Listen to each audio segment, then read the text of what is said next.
साध्वी प्रेमबाई सा भूले नहीं होंगे आप और मैं, लेकिन सरकार और प्रशासन भूल जाता है।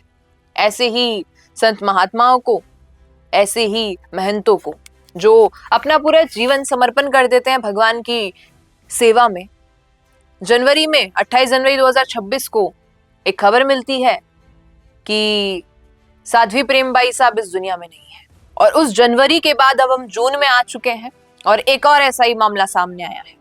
वहां पर जहर का हवाला देके कह दिया था कि भाई साहब शाम 5:30 बजे मृत्यु हो चुकी है साध्वी प्रेमबाई सा की। पीछे की कहानी क्या थी आज तक उजागर नहीं हुई है। 6 महीने बीत चुके हैं तो भी सच सामने नहीं आया है। और आज क्या खबर आती है कि हमारे राजस्थान में महंत देवानंद महाराज, जिनकी उम्र मात्र 35 साल है, उनकी निर्मम हत्या हो जाती है शुक्रवार रात 12:30 बजे के करीब। किसने की हत्या, कौन था हत्यारा, किस वजह से की, किसके कहने पर की, कुछ नहीं पता है।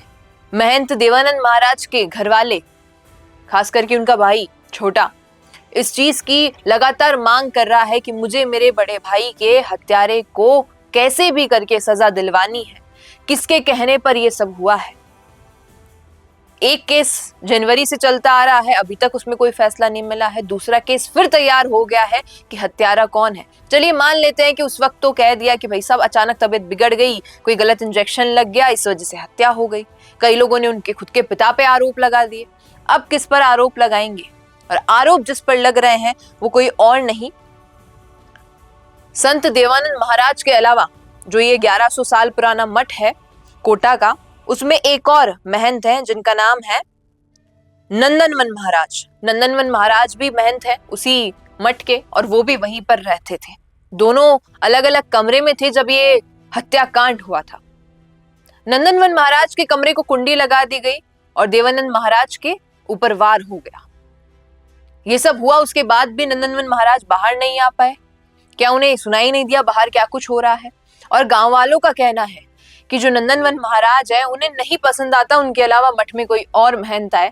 आज से पहले भी जब कोई महंत आता था तो उनकी लड़ाई हो जाती थी, और आज से कुछ महीने पहले भी नंदनवन महाराज और देवानंद महाराज दोनों के बीच में कोई लड़ाई हुई थी किसी बात को लेके।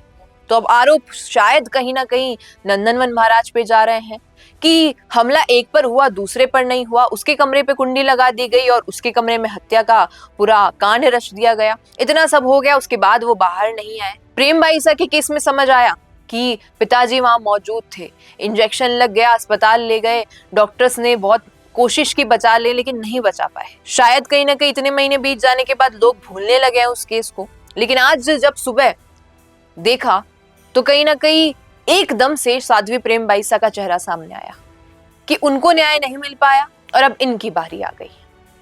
इन पर इतना बड़ा हमला हुआ, गर्दन से लेकर शरीर के कई अंगों पर चाकू से वार किए गए। इलाज के दौरान इनकी मौत हो गई। परिजन मांग कर रहे हैं कि न्याय मिलेगा। कई पॉलिटिशियंस, कई बड़े बड़े महामंडलेश्वर वहां मौजूद हैं MBS अस्पताल के बाहर कि न्याय दिलवाएंगे और बॉडी उसके बाद ही एक्सेप्ट की जाएगी।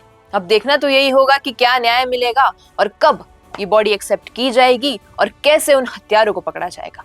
क्या कुछ सोचते हैं आप इस पर? लिखिएगा कमेंट में। बिजनेस अच्छा हो सकता है, लेकिन अगर नाम नहीं दिखा तो पहचान कैसे बनेगी? अब टेंशन छोड़िए, द फैक्ट इंडिया आपके बिजनेस को देगा वो पहचान जो पूरे राजस्थान में हर किसी तक पहुंचे। न्यूज चैनल पर विज्ञापन, पॉडकास्ट और प्रमोशन के जरिए आप सीधे 5 लाख सब्सक्राइबर और 10 करोड़ से ज्यादा व्यूज तक अपनी पहुंच बना सकते हैं। तो देर किस बात की, आज ही द फैक्ट इंडिया से जुड़िए और अपने बिजनेस को बनाइए हर घर का नाम।